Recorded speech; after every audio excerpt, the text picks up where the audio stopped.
ফুটন্ত গরম জলে ব্রেড দিয়ে এত মুখরোচক ইউনিক একটি রেসিপি বানানো যায় অনেকের কাছেই অজানা।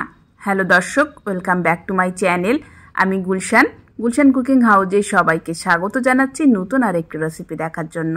আজকের রেসিপি ভালো লাগলে প্লিজ একটি লাইক দিতে ভুলবেন না, শেয়ার করবেন, চ্যানেলটিকে সাবস্ক্রাইব করে সাথেই থাকবেন। রেসিপিটি বানানোর জন্য প্রথমেই আমি এখানে হাফ কাপ পরিমাণ জল নিয়ে নিলাম একটা প্যানে। এবার এই জলটাকে ভালো করে ফুটিয়ে নেব। জলটা এভাবে ভালো করে ফুটে উঠলে দিয়ে দেব ব্রেড। আমি এখানে 3 পিস ব্রেড নিয়েছি, আপনারা আপনাদের প্রয়োজন অনুসারে ব্রেডের পরিমাণটা বাড়িয়ে নিতে পারেন। তো এখানে ব্রেড দিয়ে দিলাম। এরপর আমি এই সাথেই দিয়ে দিচ্ছি প্রায় 1 মুঠির মতো ধনিয়া পাতা কুচি, একটা বড় সাইজের পেঁয়াজ কুচি, দিয়ে দিচ্ছি 4-5টার মতো কাঁচা লঙ্কা কুচি। লঙ্কাটা আপনারা আপনাদের টেস্ট অনুযায়ী দিয়ে দেবেন, আপনারা যে যেরকম ঝাল খেতে পছন্দ করেন আর কি। এরপর এখানে দিয়ে দিচ্ছি সামান্য একটু লবণ, দিয়ে দিচ্ছি অল্প একটু হলুদের গুঁড়ো, 1/2 চা চামচ পরিমাণ লঙ্কার গুঁড়ো দিয়ে দিলাম এবং এই সাথে সাথে সামান্য একটু ভাজা মশলা দিয়ে দিলাম, দিয়ে দিচ্ছি একটু লেবুর রস। এছাড়াও আমি এখানে আরও একটা জিনিস অ্যাড করব, আর সেটা হচ্ছে বেসন। আমি এখানে 2 টেবিল চামচ পরিমাণ বেসন দেব। আপনারা এখানে বেসনের পরিবর্তে অল্প একটু চালের গুঁড়ো অ্যাড করতে পারেন কিংবা ময়দাও দিতে পারেন। এবার আমি সব কিছু একসাথে ভালো করে মিশিয়ে নেব। আর এই পর্যায়ে কিন্তু আপনারা গ্যাসের ফ্লেমটাকে লো টু মিডিয়ামে রেখে দেবেন।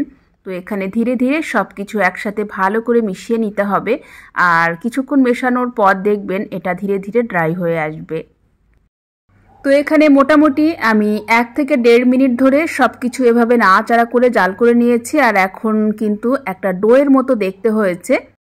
আর এখন কিন্তু ডোটা নামিয়ে নেব। নামানোর আগে আমি উপর থেকে সামান্য একটু তেলও ছড়িয়ে দিলাম। এরপর আমি এটা নামিয়ে নিয়ে ভালো করে ঠান্ডা করে নেব। ঠান্ডা হওয়ার পর আপনারা আপনাদের ইচ্ছে মতো শেপে এগুলো বানিয়ে নিতে পারেন। আমি এখানে যেভাবে আমরা মুইঠা বানাই ঠিক সেই শেপে বানিয়ে নিলাম। তো এখানে সবগুলো আমার বানানো হয়ে গেছে। আর একটা প্যানে আমি অলরেডি তেল গরম করে নিয়েছি। তেলটাকে কিন্তু হাই ফ্লেমে গরম করতে হবে। এবার আমি এই ব্রেডের মুইঠাগুলো একে একে দিয়ে দিচ্ছি। প্রথমে হাই ফ্লেমে, তারপরে লো টু মিডিয়ামে রেখে ভাজতে হবে, তাহলে পকোড়াগুলো অনেক বেশি মুচমুচে হবে। তো একে একে সবগুলো আমি মুইঠার মতো বানিয়ে আমি তেলে দিয়ে দিলাম। আপনারা অবশ্যই একবার ব্রেড এভাবে বানিয়ে দেখবেন, অসাধারণ হয় খেতে। তো এখানে একটা পিঠ কিন্তু হয়ে গেছে। এবার আমি এগুলো উল্টে দেব।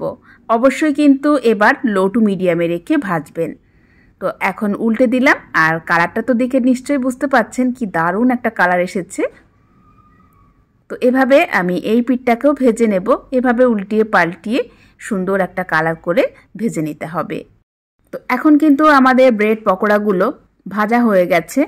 এখন আমি এগুলো তেল ঝরিয়ে তুলে নিচ্ছি। আর ব্রেডটাকে আমি গরম জলে দিয়ে ফুটিয়ে নেওয়ার জন্য এই পকোড়াগুলোতে কিন্তু খুব বেশি তেল টানবে না। আমি যতটা তেল দিয়েছিলাম মোটামুটি ততটা তেলই কিন্তু রয়ে গেছে। তো সেজন্য অবশ্যই কিন্তু আপনারা ব্রেডের এই ইউনিক রেসিপিটি একবার হলেও বাড়িতে ট্রাই করতে পারেন। সকাল বিকালে চায়ের সাথে এটা খেতে কিন্তু দারুণ লাগে।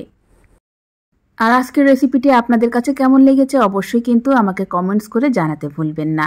আজকের মতো বিদায় নিচ্ছি। ভালো থাকবেন সবাই। দেখা হচ্ছে পরবর্তী এপিসোডে।